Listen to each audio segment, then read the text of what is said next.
8h35, de volta com Folha no Ar, primeira edição, hoje, dia 12 de novembro de 2020, reta final aí de campanha eleitoral no rádio e televisão, né? Agora, até meia-noite rodam os spots e logo mais no rádio, meio-dia, ainda tem o programa de rede, que essa semana é gerado aqui pela Folha FM. Registrar aqui só nessa volta, antes de chamar o Aloysio e o Arnaldo, para conversar com o professor Roberto Dutra, que está ao vivo conosco hoje, um acidente agora há pouco, sem vítima e sem, né, nem, graças a Deus, ferimentos neste momento, tem poucos instantes, de um caminhão de madeira descendo aqui a Ponte da Lapa, sentido centro. Ao fazer ali aquela curva, ele acabou tombando mas não teve somente prejuízos materiais. São 8h37. Aloysio e Arnaldo, voltamos com vocês. Para registrar aqui o comentário do cientista político e sociólogo, como Roberto Jorge Gomes Coutinho, aqui no streaming do programa, no Facebook. Roberto, como de costume, demonstrando por que é dos melhores da nossa geração. Excelente análise. Está com o favor. Obrigado, George. De peso aí, Roberto. Comentário de muito peso, daqueles que fazem a gente ganhar o dia. Grande abraço para o meu colega, amigo George, que ontem deu uma excelente entrevista aqui também. Verdade.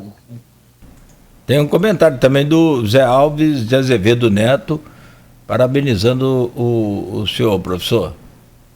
Um abraço para ele também, Zé Alves, um grande colega lá da UENF.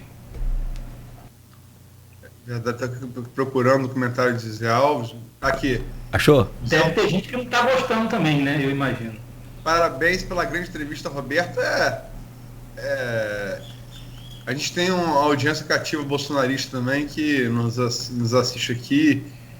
Agradeço pela audiência, acho que a audiência toda ela, né? O Carlos André Moreira, aí ganhou um reforço aqui do Marcelo Sá, e enfim, estão fazendo alguns questionamentos. O Carlos André Moreira, como sempre faz, ele vai indicar aqui alguns livros, né? Para nossa leitura, né? Para enriquecer o nosso repertório. Mas até agora, a Ronaldo falou que indicou, eu não vi até agora não. Indicou, mas eu não estou achando mais o comentário aqui. Mas ele indicou sim, indicou uma leitura. Depois assim. eu vou olhar lá, é muito alvissareiro, os bolsonaristas indicando livros. Professor. Arnaldo, se você não achar o comentário do livro, vou reclassificar você de repórter bonito, repórter inculto. Achar de livro do Carlos André. Tem aqui, a gente acha que... Peraí. É que a coisa aqui é bem dinâmica, né? Já tem... Vamos lá. Pode tocar aí, por favor. Vamos pro nosso canavial, como diria Capi. Roberto, como é que você está vendo daqui a 3 dias exatamente, quais são as perspectivas para a eleição a prefeito de Campos? Luiz, esse ano, né, é uma eleição diferente de todas as outras, foi está sendo a eleição que eu menos me envolvi nela do ponto de vista de ir para a rua, ver o que os candidatos estão fazendo. Eu sempre gostei muito de política, de estar na rua, de ver um outro, né? Então esse ano parece uma eleição morna, por razões óbvias, a pandemia, mas nessa semana, né, nessa reta final, a disputa ficou mais quente, né, os processos de judicializar, as tentativas de judicialização aumentam, né, mas o quadro parece estável, né, eu acho que tudo indica que nós vamos ter um segundo turno, né, não uma decisão no primeiro turno. É uma campanha que tem um lado positivo também. Tem esse lado negativo de um envolvimento na rua menor, por razões óbvias, eu tenho visto um debate um pouco mais qualificado, né? Um debate, pelo menos, tentando levar em conta, né, o que é possível fazer, o que não é possível fazer. Claro, eu estou tirando principalmente pelas entrevistas que eu ouvi dos candidatos aqui na Folha, né, e em alguns outros debates, em alguns debates, né, a tentativa de não ignorar o problema fiscal de Campos, né. Então, eu acho que o grande desafio dessas eleições é como que o impossível prefeito, que provavelmente não vai ser o prefeito atual, né, ele está numa situação política difícil nessas eleições, como que um provável vencedor lida com a calibração das expectativas, né? Nós estamos vivendo um momento político de decepção, né, a nível municipal, de insatisfação, e um momento eleitoral, um momento de renovar a expectativa, de inflar de novo as esperanças. Mas todos os políticos já sabem que você infla as esperanças para daqui a 4 anos, né, tropeçar sobre elas, né, ao não atendê-las. Então eu vejo os políticos tendo essa preocupação, já vislumbrando que qualquer um deles eleito, né, os principais candidatos, mais do que os outros, Vladimir e o Caio, demonstrando essa preocupação grande, né, ganhar, sim, né, querem ganhar, agora dá para ver que estão preocupados com o que vai ser o governo municipal na situação fiscal e política que o país se encontra, né. Eu estou levemente otimista, independentemente de quem vai ganhar. Me parece que, né, não, por várias razões, não corremos o risco de retroceder a uma irresponsabilidade fiscal, né, e que acabou sendo social também, como nós vivemos, por exemplo, no período do governo Garotinho, né, e Rosinha, que deixou, né, sequelas muito graves até hoje. Eu, né, vejo um leve otimismo. Eu acho que é uma campanha que está levemente mais qualificada que as outras.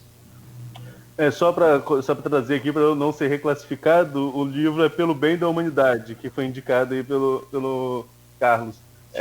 Livro do Durval Lourenço Pereira. E só para lembrar, o bonito e o inculto são brincadeiras aqui que podem passar sem a devida referência. É porque o candidato Cláudio Rangel, da Boa Viagem, usa essa expressão, nas duas entrevistas que fez aqui, olhou para Arnaldo e falou: repórter bonito. Não foi comigo, não. Foi com o Nogueira. Não, foi com o Nogueira que começou. Mas, enfim, eu inculto, porque o Carlos André estava aqui marretando a gente aqui nos comentários, então eu fiz uma brincadeira. É uma brincadeira com... Acho que quando as pessoas levam você a sério demais para te criticar, você deve se levar na brincadeira e para descarregar a crítica. Mas vamos lá, desculpa, Arnaldo. Vamos lá. Roberto, e com relação à configuração desse domingo, você acredita em possibilidade de vitória de alguns dos atores no primeiro turno? Você acha que vai dar segundo turno? E quem você projeta num eventual segundo turno?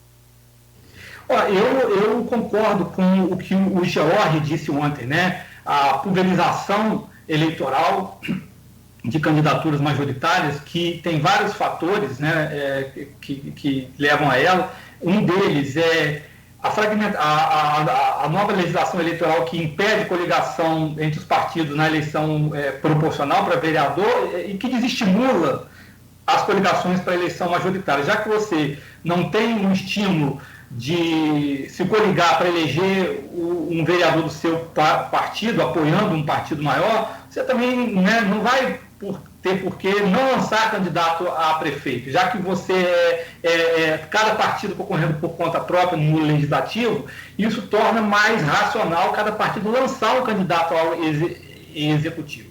Então, os cientistas políticos vão poder estudar essas eleições depois e dar respostas a isso. Eu não estou aqui tentando dar uma resposta, é apenas uma hipótese de que essa lei eleitoral de proibição das coligações proporcionais aumentou essa fragmentação, e essa fragmentação, na minha visão, como o George colocou ontem também, impossibilita uma vitória de um candidato no primeiro turno. Eu acho que tudo caminha para o segundo turno entre Vladimir e Caio. Pelo que a gente vê nas ruas, pelo que as pesquisas informalmente, as poucas divulgadas apontam, né? E pelo que a gente vê na movimentação dos candidatos entre si, acho que o segundo turno entre Vladimir e Caio é o que se desenha hoje. Só para... E aí é questão de projeção, né?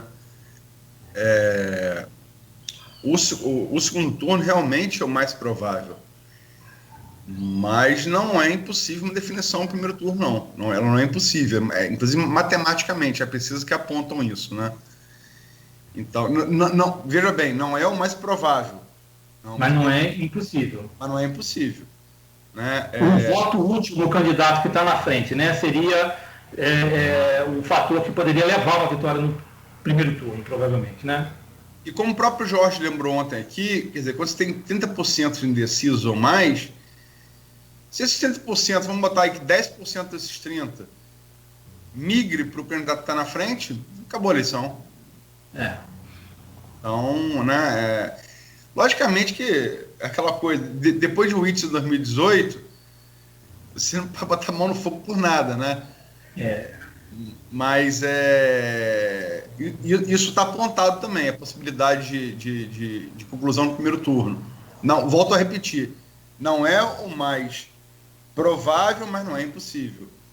Agora, você falou em Vladimir e Caio. Você acha que vai dar isso mesmo? Segundo as pesquisas indicam. Tem uma pesquisa também que apontou Bruno Calil superando Caio. Como é que você vê, Roberto? O que você sente na rua? Eu tenho olhado poucas pesquisas. Ontem eu conversei com alguns amigos, né, com quem eu sempre converso sobre política e que fazem pesquisas internas para partidos com seriedade. Eu, sinceramente, não acredito que o candidato Bruno Calil esteja disputando uma segunda vaga com o Caio. Eu acho que a distância entre os dois é grande. Acho que o Bruno Calil talvez consiga superar o Rafael e ser o terceiro mais votado, mas eu não acho que... acho que é mais provável, embora improvável, né? Embora seja muito improvável, mas entre a probabilidade de Vladimir ganhar no primeiro turno e Calil ir para o segundo turno, eu acho mais provável Vladimir ganhar no primeiro turno do que um segundo turno com a presença de Calil. Eu acredito que se tiver um segundo turno, Caio estará nele, né? Com o Vladimir, claro. A campanha de Bruno tem crescido, a gente vê uma campanha que tem dinheiro, né? Uma campanha que tem organização, né? Tem grupos políticos experientes participando dela, tem uma força boa no interior, né? Na primeira entrevista que eu falei do Bruno Calil, eu acreditava que ele ia superar todos os outros concorrentes e eu não apostava que ele pudesse superar até o próprio Rafael, mas pelo jeito ele tem condições disso, né? Mas chegar a ponto de superar o Caio, acredito que não. Agora, é uma liderança política nova, né? É uma liderança política nova, que se lança pela primeira vez a prefeito, mesmo não obtendo uma vaga no segundo turno, que eu acho muito difícil, ele vai se firmar como uma possibilidade futura, né? E há que se destacar o papel do deputado estadual Rodrigo Bacelar, que é quem coordena a campanha, né? Exatamente. A campanha é muito forte, realmente, né? É o principal grupo político, ao Rodrigo Bacelar que eu me referi quanto um grupo político experiente, né, que estaria na campanha de Caio, né, mas que acabou rompendo, né, apoiando o Calil. Bem lembrado. Eu acho que é uma conjectura, desculpa, Arnaldo. Sim. Eu acho que tanto da parte de Caio quanto da parte de Rodrigo, um fica olhando para o que o outro está fazendo separado, fica pensando, pelo amor de Deus, por que a gente se separou, né? Eu acho que foi uma surpresa até, né? Porque olhando de hoje, seria uma candidatura muito mais forte do que já é. A candidatura de Caio tem demonstrado força, mas com essa organização que a gente vê em Calil, né? Foi um baque, né? Para uma perda importante para a candidatura de Caio. Roberto, ontem até o George colocou isso aqui, né? Cada ser humano é um, pode carregar traços genéticos, mas cada um é um. Mas e essa questão do eleitorado campista ficar entre essa opção que você coloca no segundo turno, do filho da Rosinha e do filho do Arnaldo, não é um saudosismo de caso os dois pudessem ser candidatos? Olha, eu acho que os outros candidatos, principalmente dos partidos de esquerda, os partidos que não estão, né, cotados para ir ao segundo turno trazem sempre esse argumento de que o eleitor campista só quer votar em família, né, não observa propostas políticas. É sempre, né, a reclamação de que quem não tem voto. Né? Eu não vejo assim.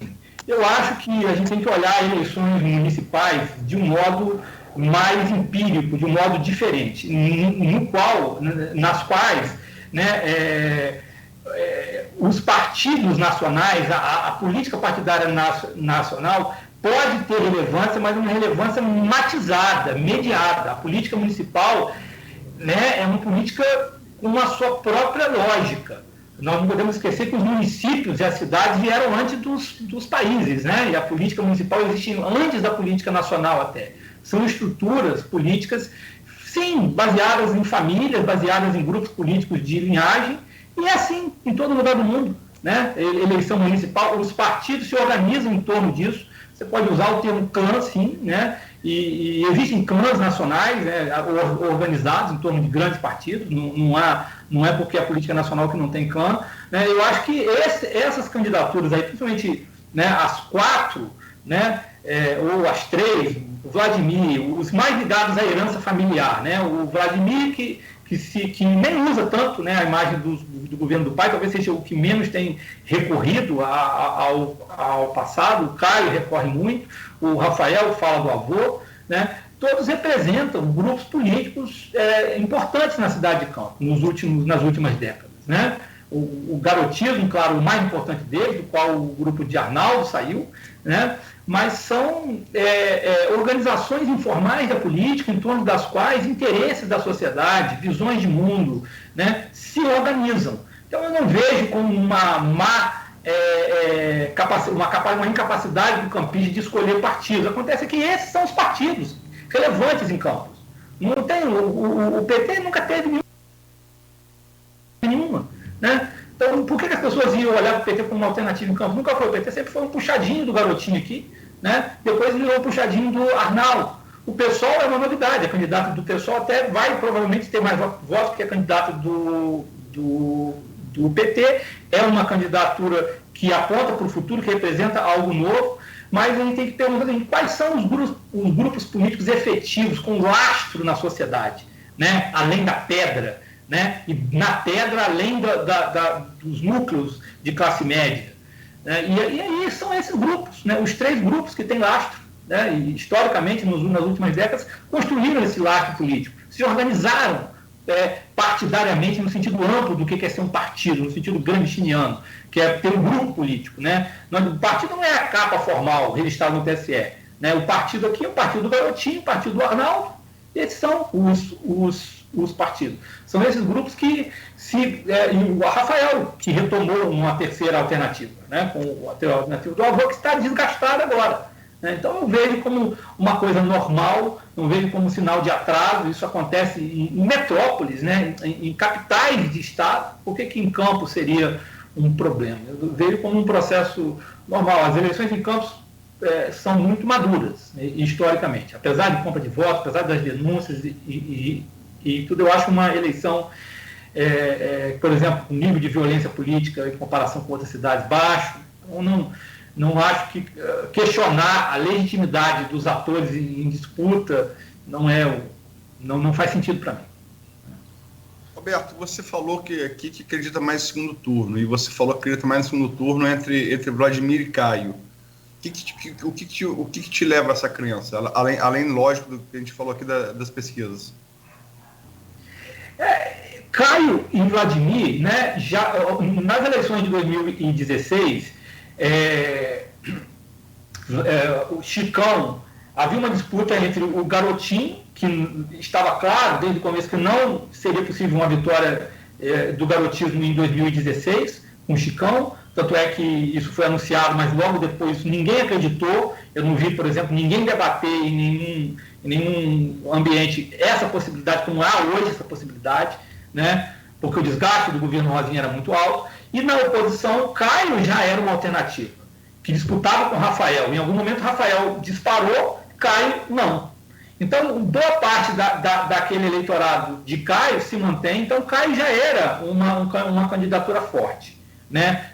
Rafael fracassando, como aconteceu, já era previsível, ao meu ver, um fortalecimento de Caio, aquele eleitorado antigarotista mais popular que existe, né? Um eleitorado popular de classe média baixa, que não se identifica com o garotismo e que tem uma rejeição muito grande a ele. Existe um que adere, mas existe um que não adere e que não gosta do governo Rafael. Encontra em Caio uma candidatura. Para mim já era previsível a força de Caio, como era também de Vladimir. Eu, sinceramente, se tivesse que apostar antes das eleições, no começo do ano, se a lista dos candidatos me fosse apresentada essa que está aí, eu apostaria no começo do ano que o segundo turno seria entre Vladimir e Caio, né? Pela fraqueza política da máquina municipal. A máquina conta mais com um governo muito desgastado e que não consegue nem operar direito a máquina, né? A máquina não tem o poder que costuma ter,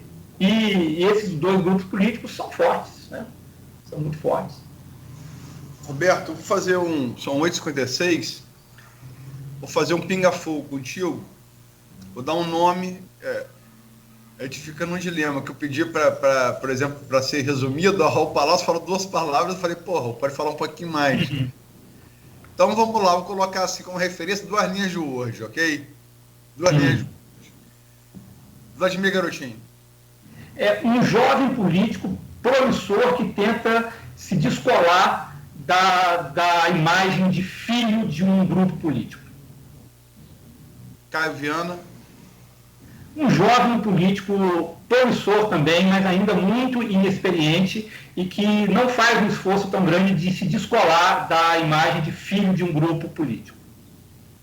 Dr. Bruno Calil.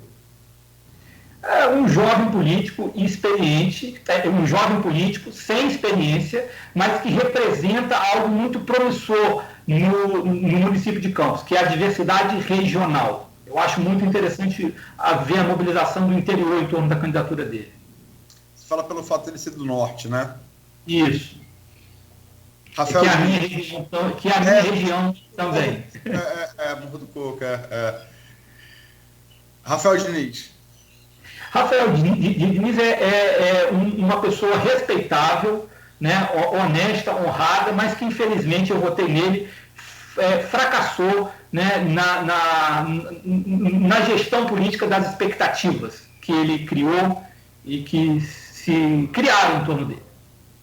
Você lá atrás falou, numa análise que a Folha fez, eu acho que num ano de governo talvez, que tinha sido um governo que não abandonou os preliminares.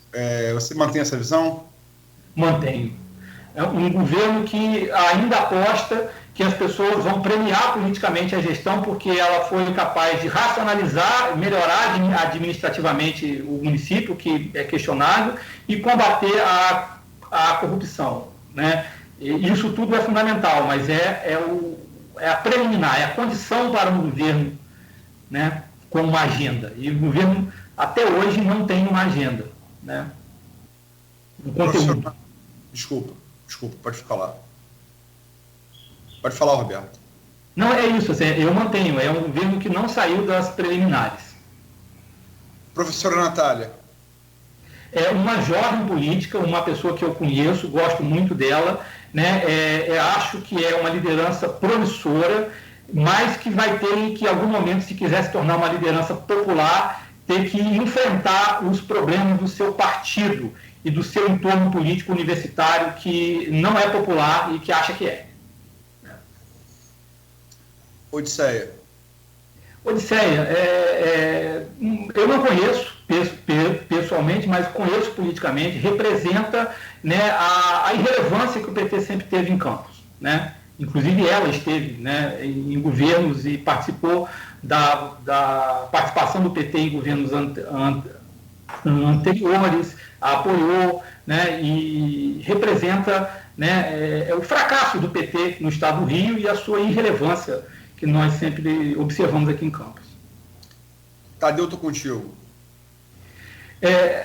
Um candidato com cara moderada, né, de um projeto de poder, né, de uma igreja aliada a um projeto político nacional do bolsonarismo que, graças a Deus, não tem chance de prosperar. Espero não queimar a língua nesses 3 dias que faltam das eleições.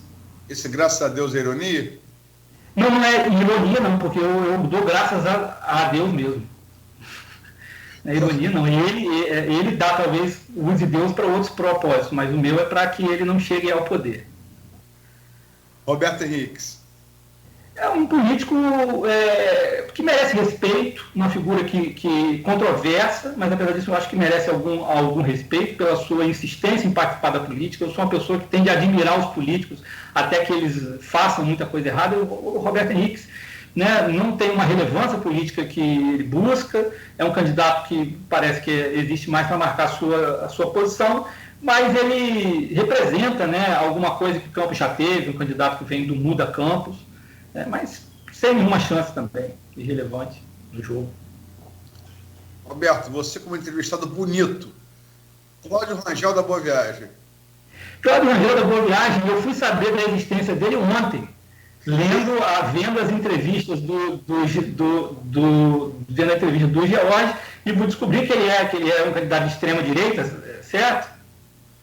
Não sei se é de extrema direita, ele tem um militar na chapa dele. Então eu não sei opinar, mas por não conhecê-lo, não figurar aí em nenhuma discussão, eu considero um candidato irrelevante politicamente, não conheço a pessoa. Jonathan Paes. Esse sim é um candidato bolsonarista, né, que tem ele até me surpreendeu, né, uma pessoa articulada, né, retoricamente, né, representa bem essa verve agressiva do bolsonarismo, mas representa bem também, mostra bem como que as eleições municipais são municipais. Campos é uma cidade conhecidamente bolsonarista, que elegeu o Bolsonaro, que deu muito voto ao Bolsonaro, e nem por isso colocou um candidato de Bolsonaro em condições de ganhar ou de disputar, né, a prefeita agora. Então, eu acho que ele representa o fracasso do bolsonarismo em Campos, né, como nas eleições como um todo. Né. Se tem uma boa notícia dessas eleições, é o fracasso do bolsonarismo. Espero. Doutora Carla Valesca. É do PSDB, né? Isso.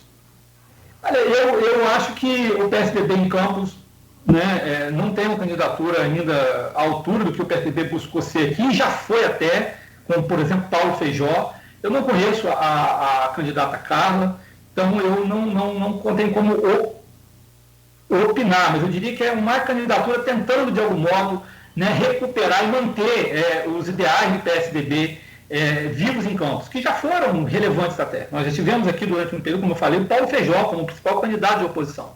Né? Geraldo Venâncio também foi vereador por 2 mandatos pelo PSDB, Paulo Feijó, teve alguma representação. O próprio pai de Rafael, né, também foi do PSDB durante um tempo. E foi governo do Estado com Marcelo Alencar nos anos 90, né? Uhum. Teve alguma força, sim. Inclusive foi na época da implantação da UENF, né? A qual você pertence. Tive uma força, sim. Roberto, você adiantou até uma pergunta que eu ia fazer, mas eu vou reformulá-la, inclusive.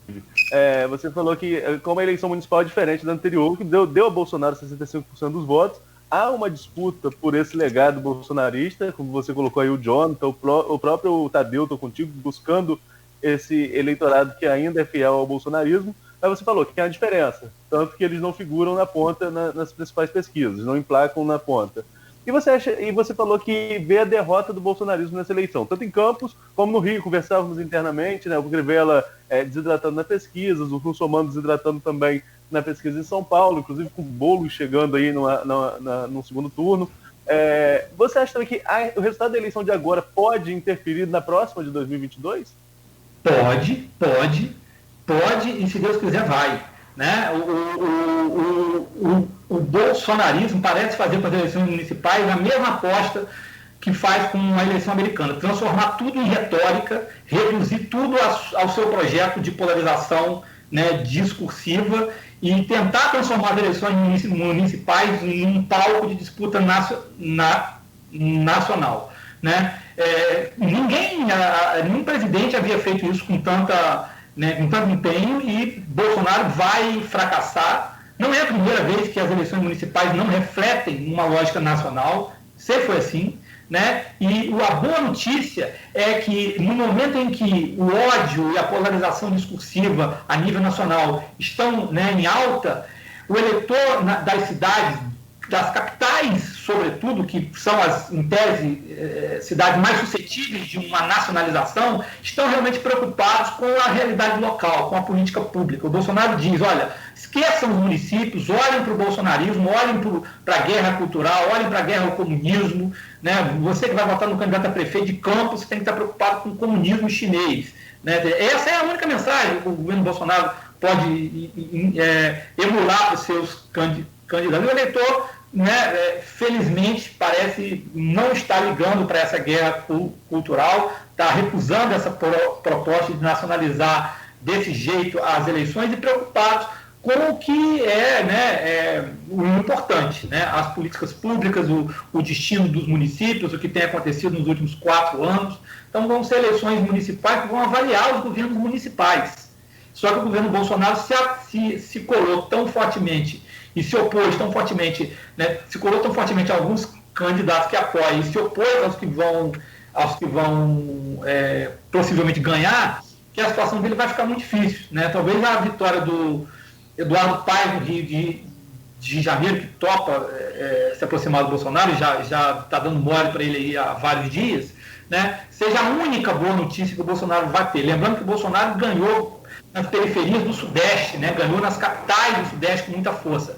Vai perder de lavada em BH, né? Não vai levar possivelmente um candidato para o segundo turno em São Paulo, e no Rio vai ter que depender, provavelmente vai apoiar, se não for o Crivella para o segundo turno, o Eduardo Paes, depender de um político que não é das hortes bolsonaristas. Se olhar o resto do país, né, o quadro para o bolsonarismo é complicado, é um quadro de derrota que eu acho que vai se confirmar, e não posso esconder, torço para que se confirme também.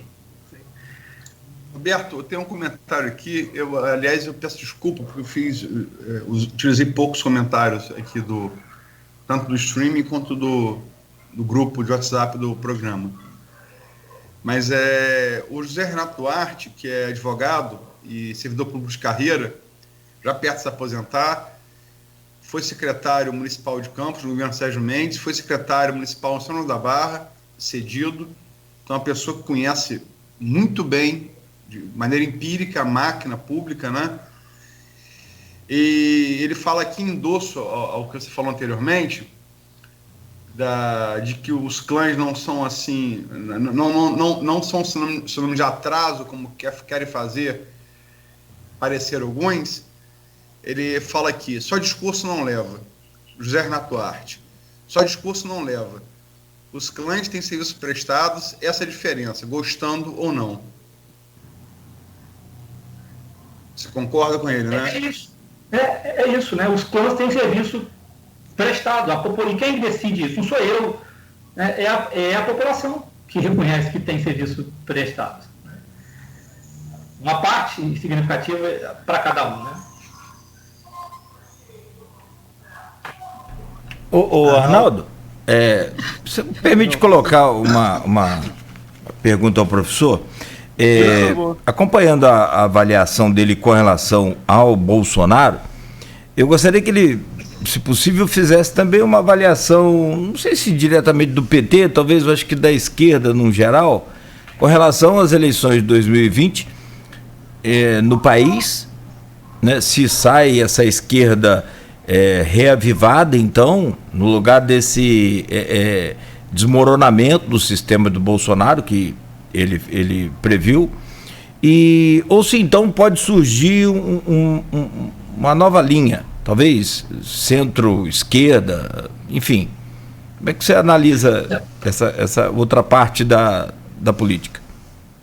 Quem é que está ganhando, né? Quem é que parece estar ganhando com o insucesso do bolsonarismo? Não me parece ser o que nós conhecemos no Brasil nas últimas décadas como sendo a esquerda, ou seja, o PT. O PT também figura muito mal nas eleições. Em nenhuma capital né, aponta que o PT vai ganhar, né? Muito mal. Pode ser que tenha um desempenho melhor que 2016, porque 2016 foi do poço, né? Se desenha, desculpa, você queria falar algo? Não. Eu estou dizendo que o PT provavelmente não vai nem para o segundo turno em nenhuma capital. Disputa para ir em Recife, né? Mas pode ser que não vá em nenhuma capital. Que seria lastimável, né? Não, eu não acho, eu não torço, eu não sou petista, eu sou uma pessoa de centro-esquerda, não sou petista, mas não torço para a derrota do PT, para o enfraquecimento do PT. Mas essas eleições firmou o isolamento do PT. Pode falar, Luiz. Eu falo lastimável para o PT, eu não estou falando juízo de valor, não, tá? Quando falo lastimável, eu falo para o PT, eu não faço juízo de valor. PT, claro. Para mim, de esquerda também, né? Embora eu lamento não só a derrota do PT, mas a situação que o PT se colocou de não representar alternativa nenhuma, nem para os municípios, né? O PT, nem com a queda do bolsonarismo, o PT consegue atrair, né, o eleitorado de volta. É lastimável o PT não conseguir não fazer uma autocrítica, um processo de reconstrução. E essas eleições municipais estão mostrando que ele não tem sido capaz disso. Talvez depois seja obrigado.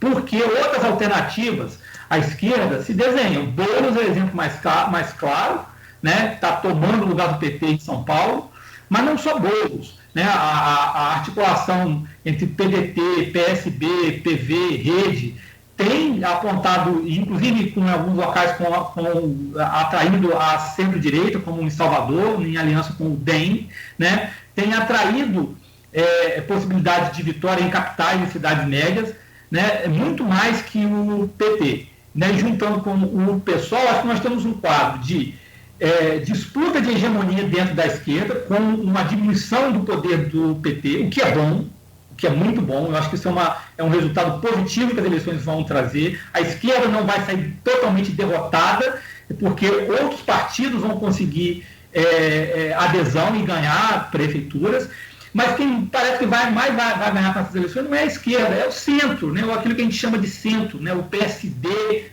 vai multiplicar por 2, pelo menos, o número de prefeituras, né, como alguns cientistas políticos apontam, e outros partidos de centro. Né? Aquela política que Bolsonaro demoniza é a que vai ganhar na eleição municipal. Né? Esse centro, que talvez represente aí os clãs e tudo, né, não houve, né, uma bolsonarização das eleições municipais. E aí eu acho que quem vai ganhar é aquele segmento da política que o bolsonarismo tanto xinga, demoniza, né? O centro. Eu acho que o centro vai sair mais vitorioso dessas eleições. Com a esquerda não saindo totalmente esfacelada, porque alternativas estão se desenhando, mas ainda frágeis, né? Frágeis. E isso pode apontar para 2022, né? Em torno de quem a perspectiva de poder se desenha. Né? As eleições municipais têm sempre esse papel. Né? Os acordos municipais envolvem sempre um apontamento para o futuro, né? Claro. Né? Por exemplo, Ciro deve ter apoiado o ACM Neto em Salvador, claro, mas aí você vai ter que me apoiar em 2020. Isso é normal, faz parte da política. Mas o jogo em aberto sempre traz a possibilidade da traição de qualquer acordo também. Né? Cabe mais uma pergunta ainda, nosso tempo está estourado. Eu posso fazer só uma intervenção, por favor, Arnaldo? Sim. O Carlos André Moreira é o contraponto bolsonarista aqui do programa, é bom que a gente tenha, né? Afinal, você tem que se partir sempre pressuposto para ser levado a sério que você pode estar errado. Claro. Enquanto pode estar certo. Ele coloca aqui, se suas pesquisas dessem certo, Bolsonaro não seria o presidente. Abre o olho. Carlos André Moreira, meu filho, olha só. A Datafolha, feita aqui, eu fui buscar aqui no blog que eu noticiei, feita de 27 e 28 de setembro de 2017, ouvindo 2.762 pessoas, em 194 cidades do Brasil, apontava Lula como favorito e Bolsonaro como segundo colocado. Então, estou falando de setembro de 2017. Mais de um ano antes da pesquisa, a Datafolha dava que sem Lula, Bolsonaro era o favorito. Então, as pesquisas, ao contrário do que dizem os bolsonaristas, estavam absolutamente certas. Mas, Roberto, voltando para o nosso canavial aqui, sei que a gente estourou, peço licença ao Cláudio Nogueira, só a previsão sua para a eleição legislativa, que é sempre mais complicada, mais complexa que a majoritária. A nova a minha difícil, né? Eu falei de previsão / desejo, porque o que você vê, né? A previsão é a parte que eu vejo nas redes sociais, que eu estou acompanhando. Eu acho que vai ter uma renovação significativa da Câmara, né? Eu acho que quadros novos, como a gente não via surgir na política campista para vereança, estão surgindo, quadros muito qualificados, e eu acho que pelo menos uns 3 ou 4 desses quadros de peso, né, na sociedade civil, vão nos representar na Câmara de Vereadores. Nós já tivemos uma Câmara muito mais qualificada do que é hoje, né, com vereadores como o Antônio Carlos Rangel, né, enfim, nós já tivemos não estou desqualificando os colegas lá, mas não estou dizendo, não é a qualidade de um e o outro, a qualidade do próprio debate, né, da própria preocupação. Eu acho que temos candidatos mais preocupados com política pública. Eu tenho visto uma preocupação grande nesse sentido, candidatos temáticos que apostam, né, representar setores da cultura, da segurança pública. Eu acho que vão ter sucesso. Não sei quais, mas eu acho que as surpresas na eleição para legislativo numa cidade como Campos ocorrem sempre, né? Porque não é um voto só clientelístico, existe um voto ideológico que as redes sociais torna também mais poderoso, né, para a vereança. Ele não é majoritário, a maioria dos votos para a vereança, obviamente, é um voto clientelista, né? Mas tem uma possibilidade de renovação aí, eu acho, nesse voto ideológico, que eu acho que vai ter um peso aqui. Não ideológico, bolsonarista versus petista, não, mas um ideológico temático, né? Eu tenho visto candidaturas que têm apostado, investido muito, né, em temas de políticas públicas. Eu acho que elas estão fazendo uma leitura da realidade que não deve ser irracional. Então, aposto na renovação da Câmara. Acho que vai ter, em termos de quadros, né? Você chegaria a projetar um quantitativo? 2/3? 1/3? De renovação? Não. Eu acho que a renovação é sempre alta em termos de vereadores, né? Eu falo mais de uma renovação de qualidade, mas a mudança de nome vai ser maior, né, do que essa renovação que eu imagino. Eu acho que metade, né, da Câmara de Vereadores tende a se renovar em termos quantitativos, né, em termos de nomes, simplesmente. Mas é um chute, né? Não tem a menor base para dizer isso, apenas olhando as outras eleições. E esse ano tem um componente de imprevisibilidade muito grande para todo mundo, que a regra eleitoral para vereador mudou, né? A questão das sobras vai trazer traz já uma imprevisibilidade muito grande. Os próprios atores políticos não conseguem fazer os cálculos como eles faziam antes, né? Você não tem mais aliança proporcional, né? Mudou muito. E além da aliança, esse cálculo da sobra, que já era complicado antes, agora é mais ainda, né? Porque o partido não precisa mais alcançar um quociente eleitoral. Mesmo sem alcançar, ele pode pegar sobra. É realmente imprevisível. Mas são 9h19. Arnaldo, o Cláudio Nogueira, os repórteres bonitos da bancada, tem mais alguma pergunta? Como a gente... Não, eu ia fazer essa justamente do Legislativo. Desculpa, Arnaldo. Nada, faz parte. E da nossa parte aqui é sempre bom a gente continuar conversando, mas o tempo não permite. Senão depois Cristiano Donativo dá aquela puxão de orelha bonito na gente, né? E bota bonito nisso. Agradecer aí muito ao professor, obrigado pelo carinho, obrigado pela paciência com a gente aqui, em especial nos testes aí pelo aplicativo, né? E para que tudo funcione bem, né? Mais uma vez, muito obrigado e sempre bom tê-lo conosco aqui. Obrigado, Cláudio, obrigado, Aloysio, Arnaldo, prazer é todo meu. poder participar desse programa aqui com essa audiência de sempre. Obrigado. Audiência bonita. Bonita. Exatamente. Mas agradecer demais a você, Roberto, pela presença, pela participação. Eu acho que Campos desperdiçou muita coisa na era dos royalties. Mas uma coisa que é uma boa consequência e vai deixar sementes para além da nossa geração, quando a gente não estiver mais aqui, vão ficar consequências, é o polo universitário que a cidade se tornou.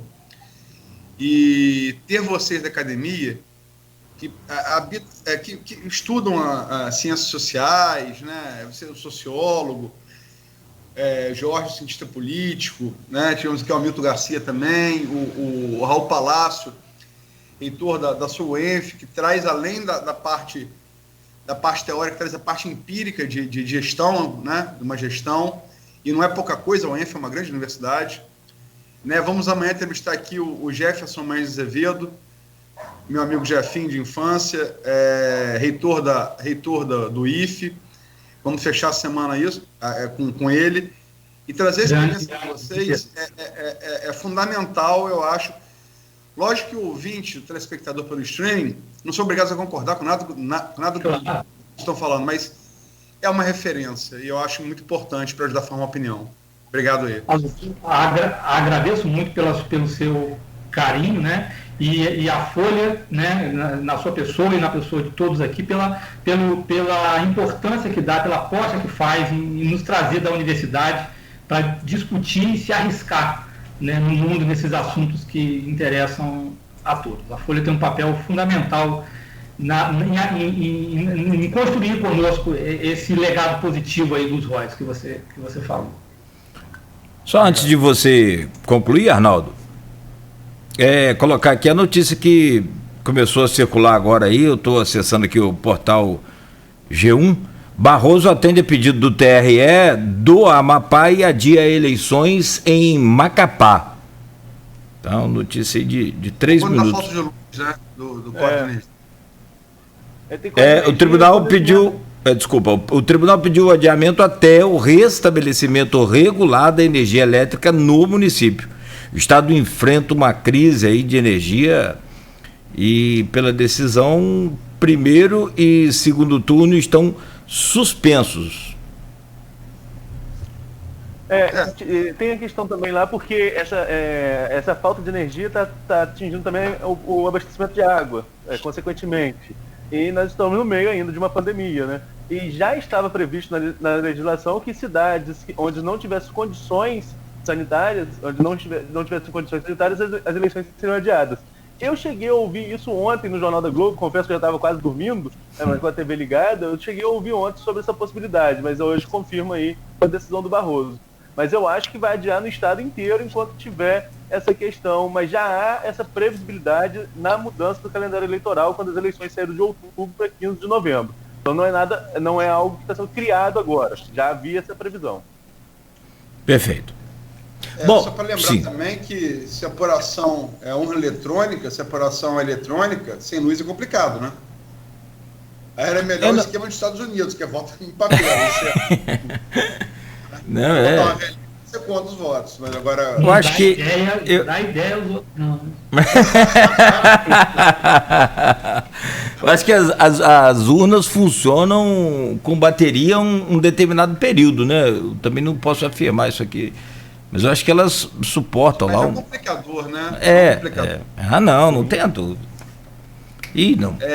Só para fechar aqui, o Rogério Bachini faz um comentário interessante aqui. Coronel Ponciano de Azevedo vai colocar ordem nessa zorra total.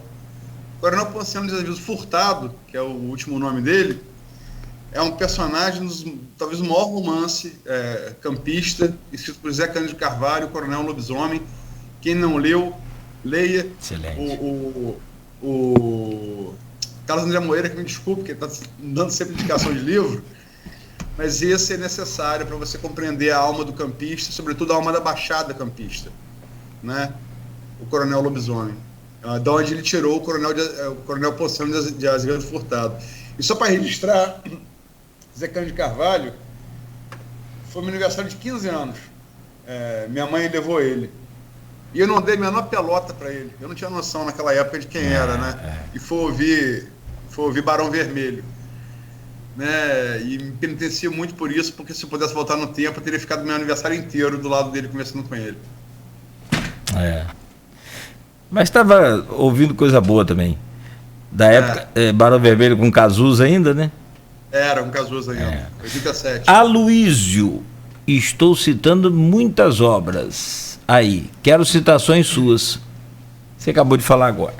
Isso quem disse foi o Carlos André Moreira. Gente, são 9h26. O papo é muito bom, a conversa é boa. Tenham todos um ótimo dia. Muito obrigado a todos vocês. Obrigado também, Aloísio, sobretudo, Arnaldo e o professor, e aos nossos ouvintes bonitos também nos acompanhando. 9h27. Você segue ouvindo a Folha FM. O Folha no Ar, primeira edição, volta amanhã às 7h da manhã, hein? Acordando mais cedo amanhã um pouco aí para nos acompanhar, porque termina hoje, né, o horário eleitoral gratuito. Então amanhã voltamos ao horário normal do nosso programa, 7h da manhã. Oferecimento de Laboratórios Plínio Bacelar e Clínica Proteus. Técnico, o CRTRJ tem um recado para você.